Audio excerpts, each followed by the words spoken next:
Hi, I'm Karen. And I'm Natalie, and welcome to The Next Page, the podcast of the UN Geneva Library and Archives.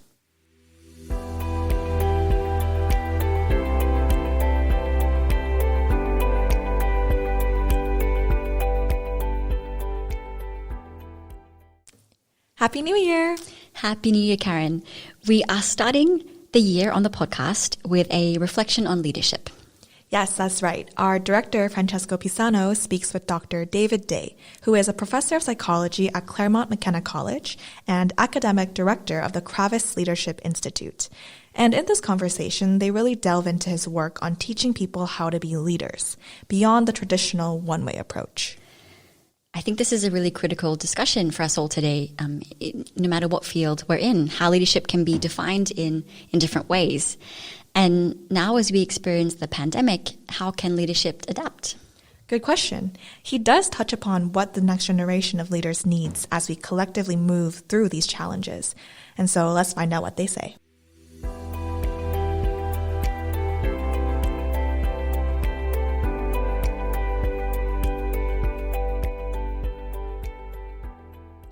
Professor David Day, thank you for accepting our invitation. It's such a pleasure to have you here on the podcast today. How are you? I am very well. Thank you for this invitation. I'm very much looking forward to the conversation. I'm quite honored to be part of this series. Well, thank you so much. So before we go into the core of this conversation, why don't you introduce yourself a little bit so that our listeners know about you and the research you've been working on basically all your academic life? Sure. And I am an academician. I think maybe I'm unsuitable for any other kind of employment. So I'm one of these people who'd rather study leadership than actually go out there and do it, and respect immensely those who can bring effective leadership to their organizations and their systems. My role is really to try to understand and discern and synthesize what are some of the lessons of what these leaders do. So I started researching leadership when I was in graduate school, but I had a very transformative experience, which was a sabbatical after being promoted to an associate professor at the Center for Creative Leadership in Greensboro, North Carolina, which is a nonprofit global institute devoted to education, research, and outreach. And in that sabbatical experience, what I realized was that people in organizations don't care about what the right theory of leadership is, and yet academics had been spending decades fighting about what is the right theory of leadership. What organizations cared about is how to develop their people to be effective leaders, and there was virtually no scientific foundation on how to do this. The space had been completely taken over by people in practice and consulting who were providing things to organizations that for the most part had no scientific evidence behind them. So one of the missions that I took on was to try to address that gap, to start addressing this need for developing evidence about what works and what doesn't work in terms of developing people to be effective leaders. And speaking about the streams that drive leadership theory and practice today, what is the state of play and what has changed over, say, the past 20 years in the way leadership is perceived and exercised? I think one of the big changes has been away from what has been called a leader-centric viewpoint, which is it's all about the individual leader, what this person is like in terms of their traits, their behaviors, their decisions, because leadership involves not just one person, it involves people engaged in a process. So what has changed a lot is kind of opening the aperture to look at the other people involved in leadership processes. There's been a big initiative to look at followership and how followers are important in creating effective leadership. There's also initiatives around shared leadership and collective leadership to look at how leadership is created by multiple people working together. So I think a big trend is moving away from the person in a leadership position to better understanding the process that involves multiple people, some of which are called leaders, some of which are called followers. But we also know that people play both. It's not that anyone is just a leader. It's not, for the most part, anyone is just a follower. It's a dynamic process where people move between these roles in a very fluid manner. Now, some people may be leaders more often, some people may be followers more often, but I think one thing we've learned is that we need to prepare not just leaders to lead more effectively, but people at all levels in all roles to be better prepared to step up and participate effectively in leadership. Yeah, I wanted to point out also at this point that you co-authored a milestone study on the nature of leadership. That's the title, The Nature of Leadership, with, together with John Antonakis, also a guest of ours at the Knowledge and Learning Commons we run here in Geneva. And speaking of that, could you spend some time telling our listeners about the concept of leadership development? Sure. Leadership development is bringing together two very ambiguous terms, leadership and development, to understand how do you create effective leadership processes, how do you create effective leaders. I differentiate between leader development and leadership development. Most of the field is really devoted to leader development, focusing on that individual leader and how to enhance the capacity of individuals to be effective in leadership roles and processes. But developing an individual doesn't necessarily mean that leadership will happen, because, again, it requires multiple people in that space in order for leadership to draw forth. Now, most of the field is really about devoted to developing individuals. I think where we're seeing a trend is around working with collectives to enhance their collective capacity to bring forth leadership when needed. Now, what does that mean to bring forth leadership? One perspective on this is around three tasks: around setting direction, around creating alignment, and building commitment. So it doesn't necessarily capture everything that's in the complexity of leadership, but that will take us off into the weeds. What it does is help us kind of focus on three major functions or tasks of leadership, which is direction, alignment, and commitment. And so how could a collective engage in these kinds of things, and what are the kinds of developmental activities that can help them draw forth that when it's needed? I think it will be cool to get back to this later on in the part of the podcast that I would like to discuss with you, namely about what today's leaders should know and should do. And I think that is very powerful. You're, subdividing this in a triad. I think it's very powerful. But before we get there, in your studies, you also point out quite often the difference between training for skills and development for leadership. And I think it's worth at this point to spend a few minutes on this one. Yeah, I think this is a good distinction between training and development. A lot of people, even academics, don't draw a distinction, but I think there's an important one. With training, it's about providing proven solutions to known problems. So these are things that are experienced in organizations or systems where we know that there's a problem, we know what needs to be done, and we know how to provide a training protocol to develop the kind of skills that will help people be more effective in those situations. With development, it's really about enhancing the capacity of individuals to deal with the unknown, to deal with adaptive challenges that they've never experienced before. And that takes a longer period of time. It's a lot more ambiguous and messy to try to do.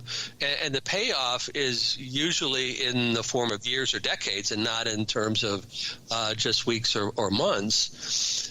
A distinction that I like to draw around this is when we talk about leadership training, it's almost a deja vu mindset. I know I've been here before. I know what to do. I can fall back on the training I've received in order to be more effective. But what development really addresses is something that I think we're experiencing much more often in the world today, which is vujade.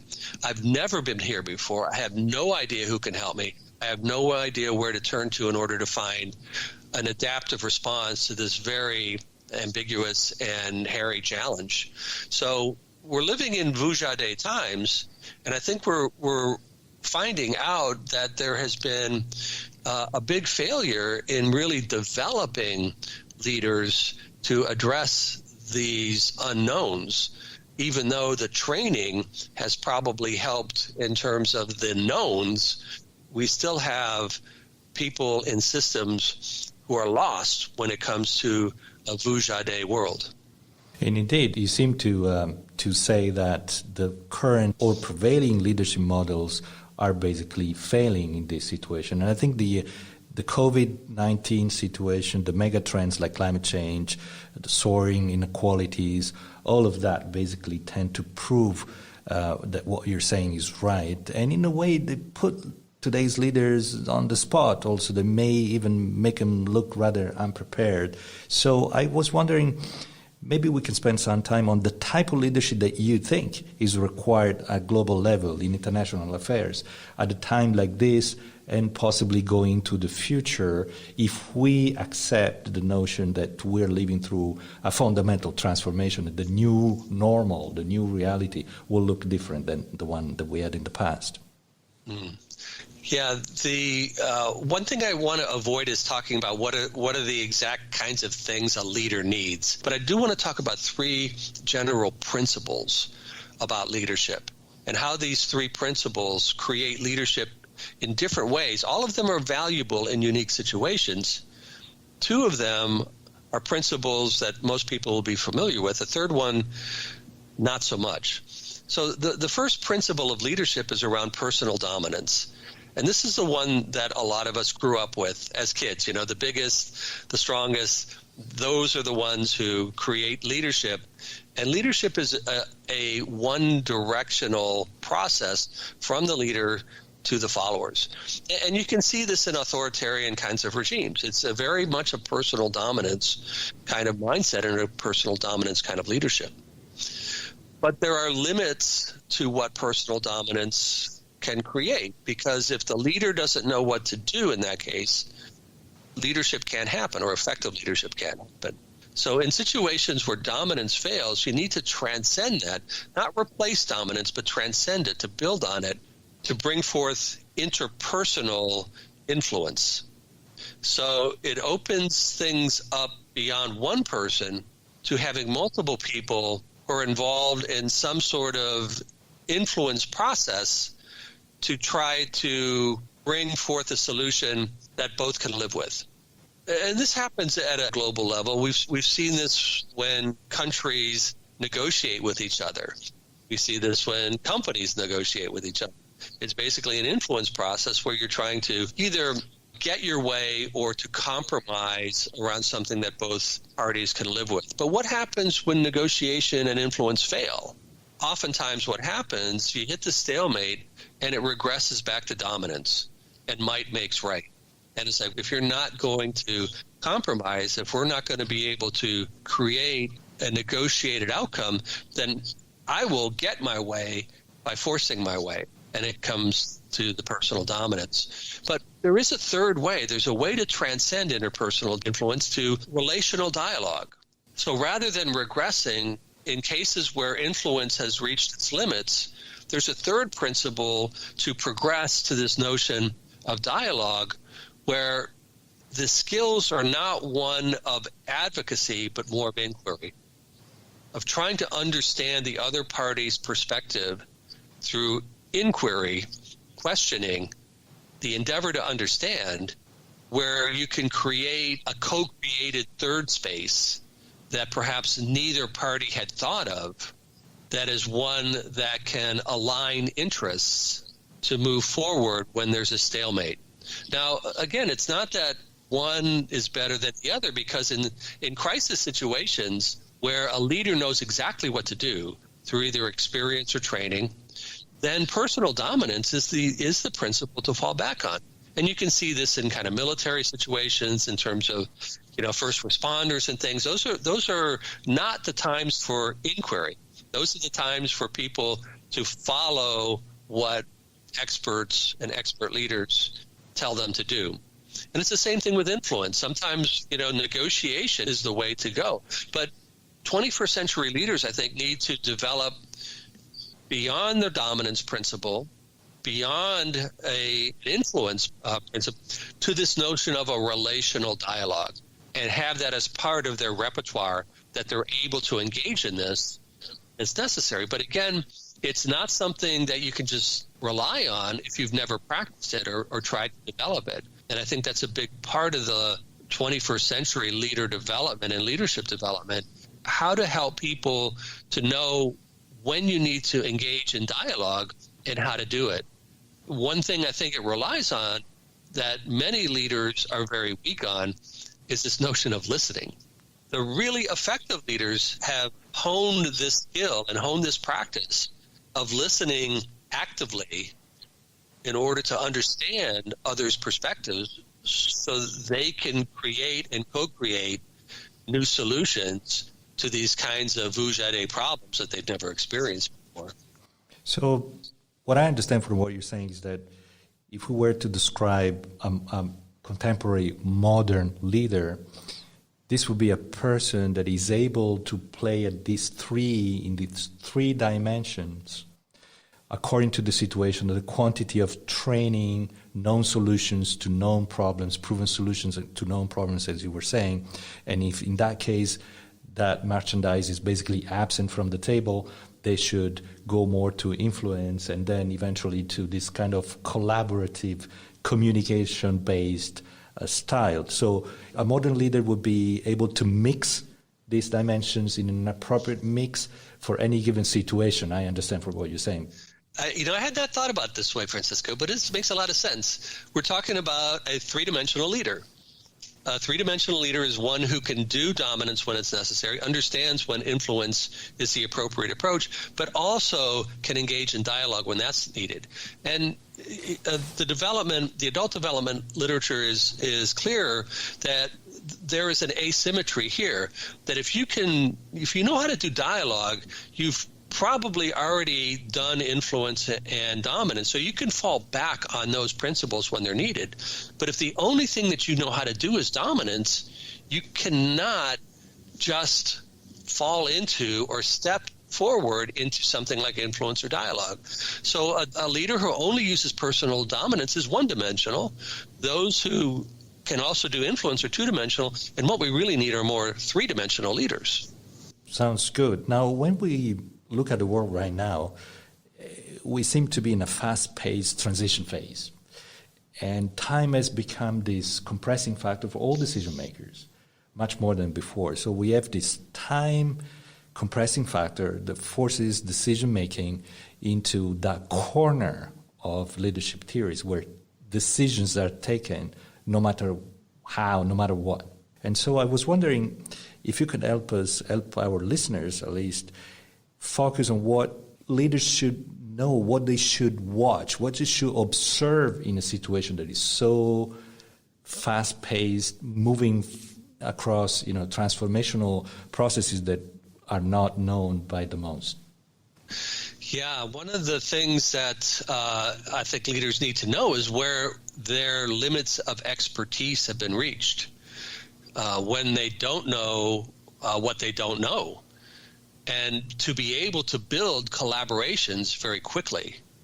And I think this is something that we are engaged in academia, and this is why we put students into teams so often in our courses, because I think they're going to be into these kinds of project teams in whatever domain that they go into, where these teams will be coming together and then moving apart into new teams, and they need to learn how to build collaborations, interpersonal trust, and to become very effective in very short amount of times. Most of the teams literature has shown that it takes time for teams to coalesce. Back to the norming, storming, performing that was proposed by people like Rensis Likert back in the 60s. Well, now we don't have the luxury of time. We need to be able to bring people together very quickly, build collaborations and communication creatively and quickly. And that's not something that's necessarily a skill that can be trained. It's, again, a part of the leader development process. You use the creativity word. There is a lot of, discourse and reflection about the role of creativity in contemporary leadership. What is the place of creativity in contemporary leadership in times like ours? You need to be able to bring pieces together that hadn't been brought together to be able to view an adaptive challenge, which is basically a leadership challenge. You need to look at an adaptive challenge in new ways. And I think this is where, again, the limits of an individual leader are reached. There's a very important paper published in Science about the change in knowledge generation from an individual contributor to teams. And this is looking at researchers across a number of domains, including social sciences, including engineering, including basic sciences, both in terms of their publications, but also in terms of their patents.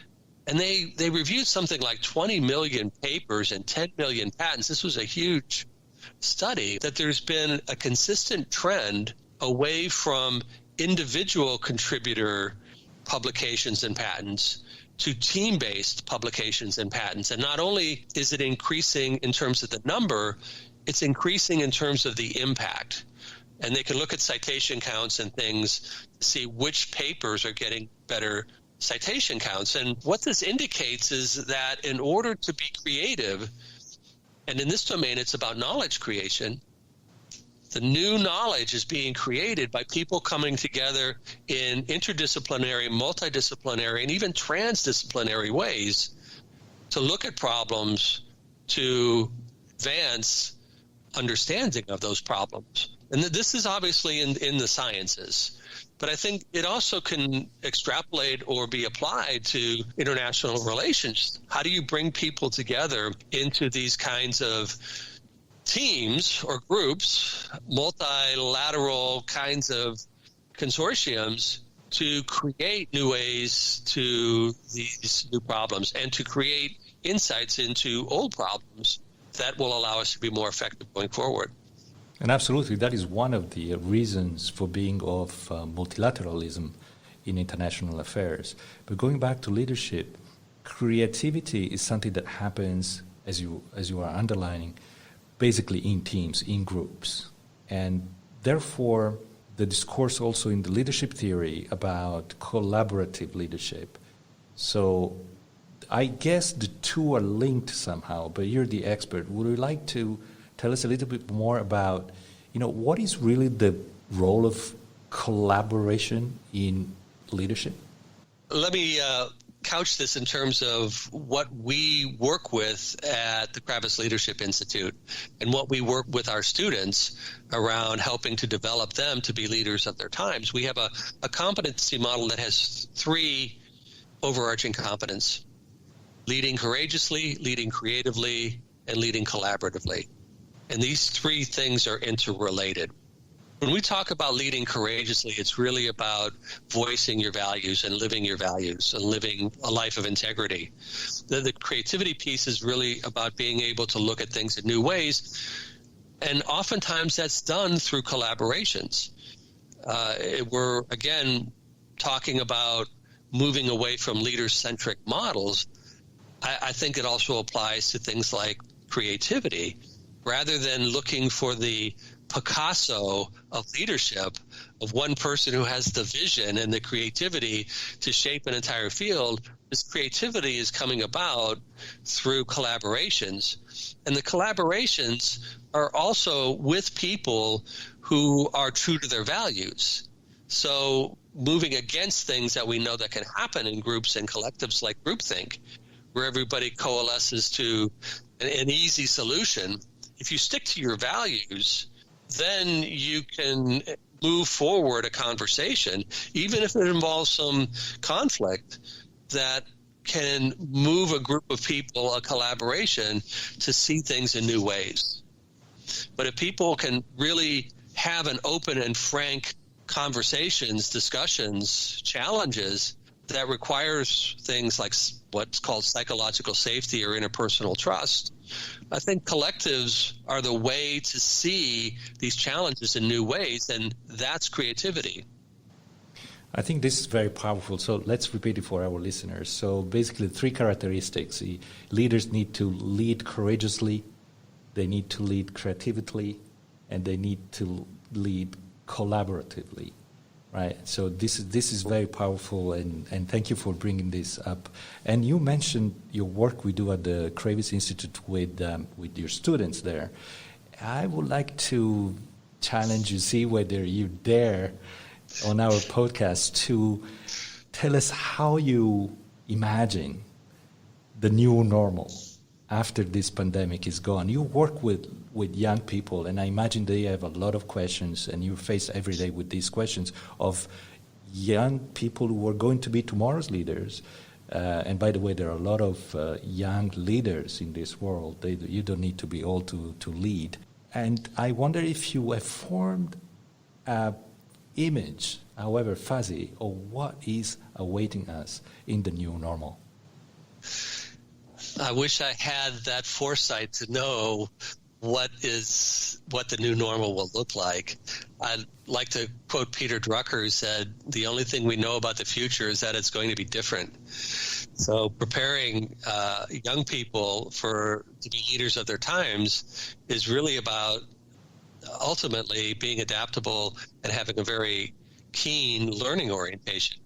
I mean, this is happening at work. It's happening in global relations. It's like you have to learn your way out of problems. So helping students to understand this notion of acute learning is really important. One of the things that we do with our young people, rather than sending them to a bunch of workshops or events or things, what we do is try to use ongoing experiences to help develop their leadership over the 4 years that we have them at the college and we have them in the institute. So we have some assessments that we have them do to get a better understanding of themselves. We then ask them to take on challenges around what's an area around either courage, creativity, or collaboration that they would like to work on and where they need to stretch themselves. And then we put them into what are called developmental crews that provide support for them and their ongoing development. So the notions of assessment, challenge, and support are very important in using experience for development. But to answer your question about what the new normal is, we've seen a trend over the last couple years in terms of where students feel they need to challenge themselves. And the trend has been to move more towards challenging themselves around courage.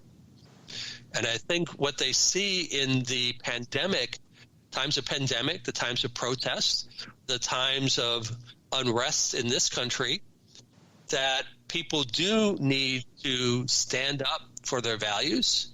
They need to be able to push back against those forces that want them to compromise who they are, and to be able to work in situations to help others lead courageously as well.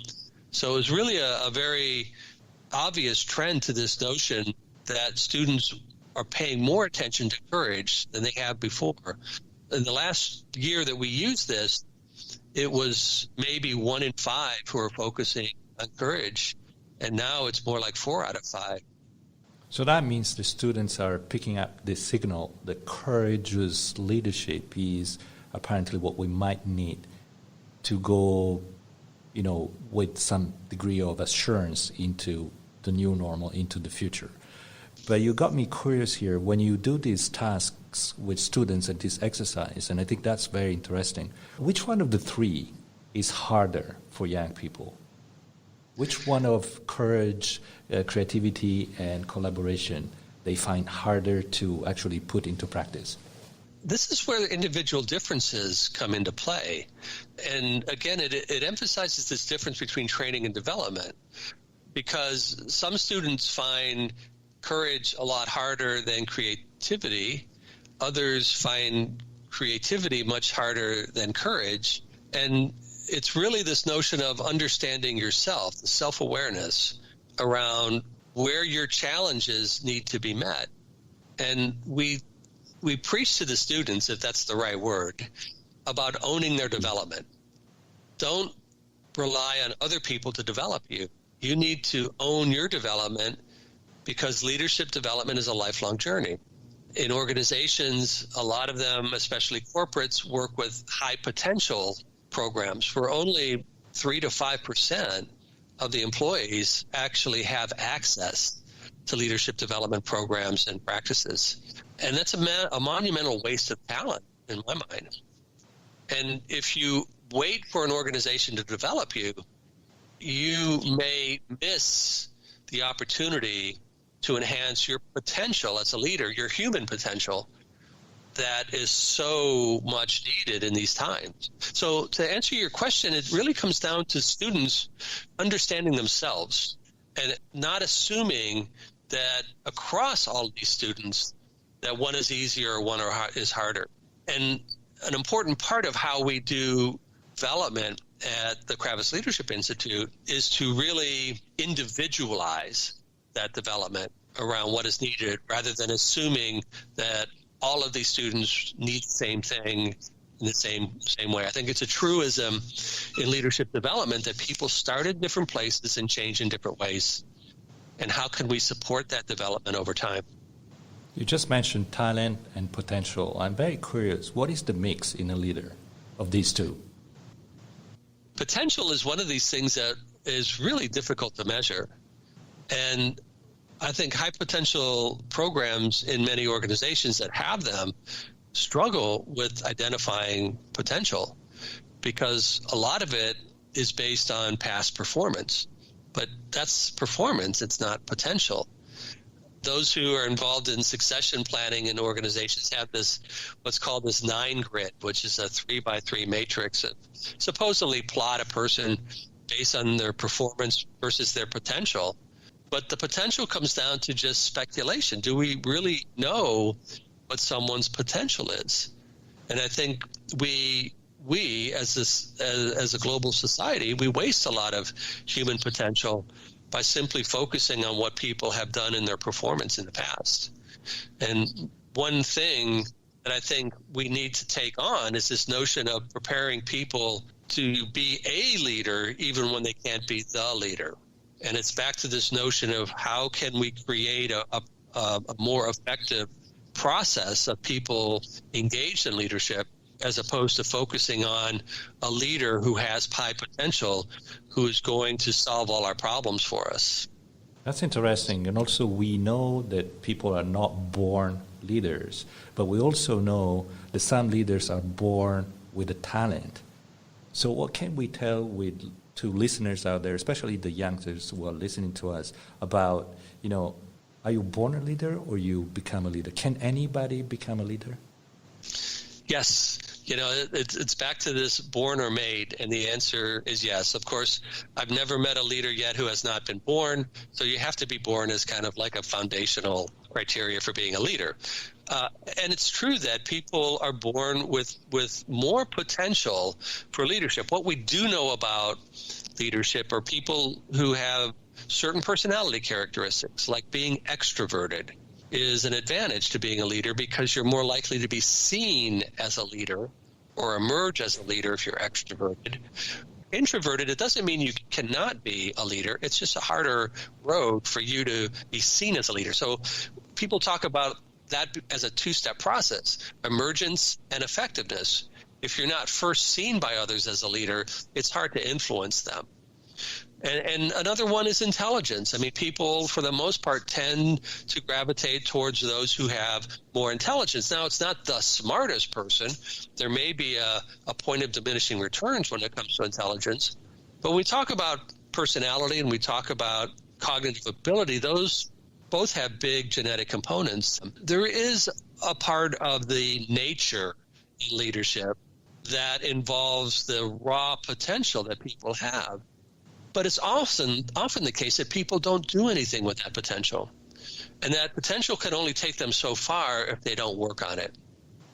So here's a metaphor that I like to use in terms of what's involved in leader development. And people tend to think if they're involved in a leader development system or a process, or they're asked to go to leader development workshops, seminars, retreats, that it's a ticket to an amusement park. where they're going to go on a bunch of really cool rides, have a good time, and come out and be somehow changed. But that's not how it works. It's really more like a gym membership. You got to go to the gym. You got to work hard to develop yourself. And the change is going to only happen over a longer period of time. We know that people don't go to the gym who have gym memberships. And even those who have memberships and go don't often really push themselves. So I think what you see is a crossover effect, to answer your question, of those people who maybe have less potential, who go to the gym every day, who really work the machines.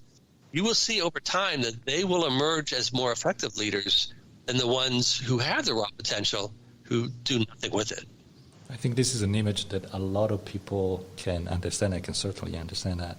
And so it's maybe the best spot to start wrapping up this conversation with you, David. Before we part, I wanted to ask you, where can our audience find more references, more information about the work you do at the Kravis Leadership Institute, and maybe yourself? Sure. I think you can use any of your favorite search engines and just search for Kravis Leadership Institute, and it should take us to our website, and it will show what our amazing students are doing, as well as some of the research that we've published and other activities that we're involved in. And I welcome any of the listeners to contact me directly, and my email address is very simple. It's my first initial and last name, D-Day, at CMC for Claremont McKenna College.edu. So that's a D-Day at CMC.edu. And I welcome continuing the conversation individually with those who are interested. Wonderful. And that was Professor David Day, is the academic director of the Kravis Leadership Institute in the U.S. David, thank you so much for being with us, for your time, and all the best to you. Thank you so much. It's been a great conversation. I enjoyed it immensely. Thank you for that opportunity.